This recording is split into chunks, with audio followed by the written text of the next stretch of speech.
Organisation leaders అందరూ కూడాను ఆయా పార్టీలలో ఉన్నటువంటి దళిత క్రిస్టియన్ మైనారిటీ నాయకులందరూ కూడాను ఎన్సీఏ నేషనల్ క్రిస్టియన్ అలియన్స్గా మరి ఈ ప్రోగ్రామ్ని ఈరోజు నంద్యాల జిల్లా కేంద్రంలో అశోక హోటల్ హాల్లో ఏర్పాటు చేయబడ్డారు. కొన్ని తీర్మానాలు చేశాం.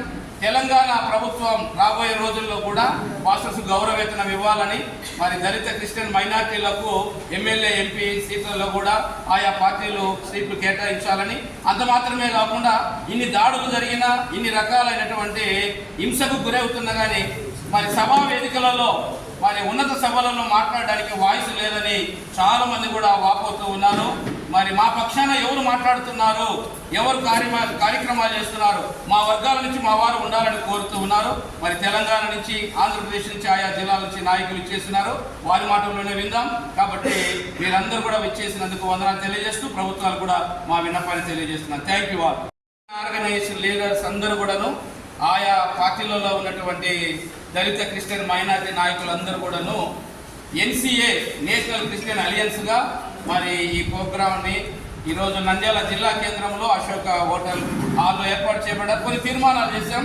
తెలంగాణ ప్రభుత్వం రాబోయే రోజుల్లో కూడా పాస్టర్స్ గౌరవేతనం ఇవ్వాలని, మరి దళిత క్రిస్టియన్ మైనార్టీలకు ఎమ్మెల్యే ఎంపీ సీట్లలో కూడా ఆయా పార్టీలు సీట్లు కేటాయించాలని, అంత మాత్రమే కాకుండా ఇన్ని దాడులు జరిగినా ఇన్ని రకాలైనటువంటి హింసకు గురవుతున్నా కానీ మరి సభా వేదికలలో మరి ఉన్నత సభలలో మాట్లాడడానికి వాయిస్ లేదని చాలా మంది కూడా వాపోతూ ఉన్నారు. మరి మా పక్షాన ఎవరు మాట్లాడుతున్నారు, ఎవరు కార్యక్రమాలు చేస్తున్నారు, మా వర్గాల నుంచి మా వారు ఉండాలని కోరుతూ ఉన్నారు. మరి తెలంగాణ నుంచి, ఆంధ్రప్రదేశ్ నుంచి, ఆయా జిల్లాల నుంచి నాయకులు ఇచ్చేస్తున్నారు. వారి మాటల్లోనే విందాం. కాబట్టి మీరందరూ కూడా విచ్చేసినందుకు వందనాలు తెలియజేస్తూ ప్రభుత్వాలు కూడా మా విన్నపాన్ని తెలియజేస్తున్నాను. Thank you all. ఉన్నాము ముఖ్యంగా పిసిసి గురించి, అలాగే మన ఏదైతే అధికార పార్టీ కొన్ని విషయాల్లో పదవుల గురించి కూడా మన అన్ని కోణాల్లో ఆలోచన చేసి ఒక నిర్ణయం తీసుకున్నాం. అందరం కలిసికట్టుగా ఇప్పటి నుంచి కలిసికట్టుగా పనిచేస్తామని మనం చేస్తాం. చేసి రౌండ్ టేబుల్ సమావేశానికి రావడం జరిగింది. ఈరోజు ముఖ్యంగా మా ఉద్దేశం ఏంటంటే చట్టసభలో క్రైస్తవులకు ప్రాతినిధ్యం కావాలి అనే ఉద్దేశంతో మేము ప్రతి పార్టీని డిమాండ్ చేస్తూ ఉన్నాం. రేపు రాబోయే ఎలక్షన్స్లో ఆంధ్రప్రదేశ్ నుండి ఏ పార్టీ అయినా కూడా క్రైస్తవులకు, అంటే ఎవరైతే బైబిల్ను చేతపట్టుకొని చట్టసభల్లోకి వెళ్ళగలరో వాళ్ళకి ఎమ్మెల్యే టికెట్లు ఒక 2, ఎంపీ టికెట్ ఒకటి కావాలనేది మా ప్రధాన డిమాండ్. ఇది ఏ పార్టీ అయితే ఇస్తుందో ఆ పార్టీకి రాబోయే రోజులలో, రాబోయే ఎలక్షన్స్లో క్రైస్తవులందరూ కూడా మేము మద్దతు తెలుపుతామని చెప్పేసి మేమందరం కూడా నిర్ణయించడం జరిగింది. ఈ యొక్క జేఏసీ తరఫున అనేక కార్యక్రమాలు చేస్తూ ఉన్నారు. జానయ్య గారు నంద్యాల పట్టణంలో ఏర్పడినటువంటి జేఏసీ ద్వారా క్రైస్తవులకు, పాస్టర్లకి, అనేక మందికి ఇది చాలా మేలుకరంగా ఉందనే ఉద్దేశంతో జానయ్య గారిని బలపరచాలన్న ఉద్దేశంతో ఈ మీటింగ్కి రావడం జరిగింది. Thank you.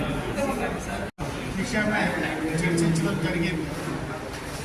నిజానికి క్రైస్తవులు అధిక సంఖ్యలో ఉన్నప్పటికీ మరి కానీ రాజకీయాల్లో వెనుకబడి ఉన్న విషయము వాస్తవం విదితమే.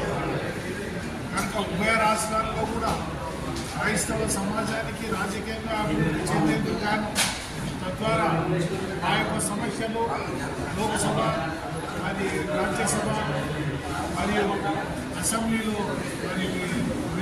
మరి ముందు పెట్టవలసిన ఆవశ్యకత ఎంతగానో ఉంది.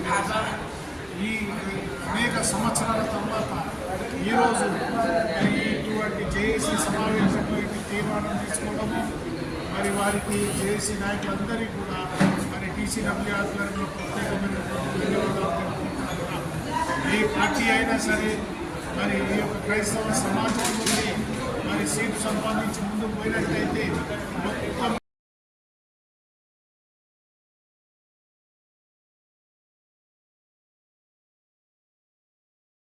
విషయమే చర్చించడం జరిగింది. నిజానికి క్రైస్తవులు అధిక సంఖ్యలో ఉన్నప్పటికీ మరి కానీ రాజకీయాల్లో వెనుకబడి ఉన్న విషయము వాస్తవం విదితమే. కనుక ఉభయ రాష్ట్రాల్లో కూడా క్రైస్తవ సమాజానికి రాజకీయంగా అభివృద్ధి చెందేందుకు గాను, తద్వారా ఆ యొక్క సమస్యలు లోక్సభ, అది రాజ్యసభ మరియు అసెంబ్లీలో మరి ముందు పెట్టవలసిన ఆవశ్యకత ఎంతగానో ఉంది కనుక ఈ అనేక సంవత్సరాల తర్వాత ఈరోజు ఇటువంటి జేఏసీ సమావేశంలో ఇటు తీర్మానం తీసుకోవడము మరి వారికి జేఏసీ నాయకులందరికీ కూడా మరి టీసీడబ్ల్యూ ఆధ్వర్యంలో ప్రత్యేకమైనటువంటి ధన్యవాదాలు తెలుపుకుంటున్నాను. ఏ పార్టీ అయినా సరే మరి ఈ యొక్క క్రైస్తవ సమాజం నుండి మరి సీటు సంపాదించి ముందుకు పోయినట్లయితే మొత్తం ఉన్నాము. ముఖ్యంగా పిసిసి గురించి, అలాగే మన ఏదైతే అధికార పార్టీ కొన్ని విషయాల్లో పదవుల గురించి కూడా మన అన్ని కోణాల్లో ఆలోచన చేసి ఒక నిర్ణయం తీసుకున్నాం. అందరం కలిసికట్టుగా ఇప్పటి నుంచి కలిసికట్టుగా పనిచేస్తామని మనం చేస్తాం.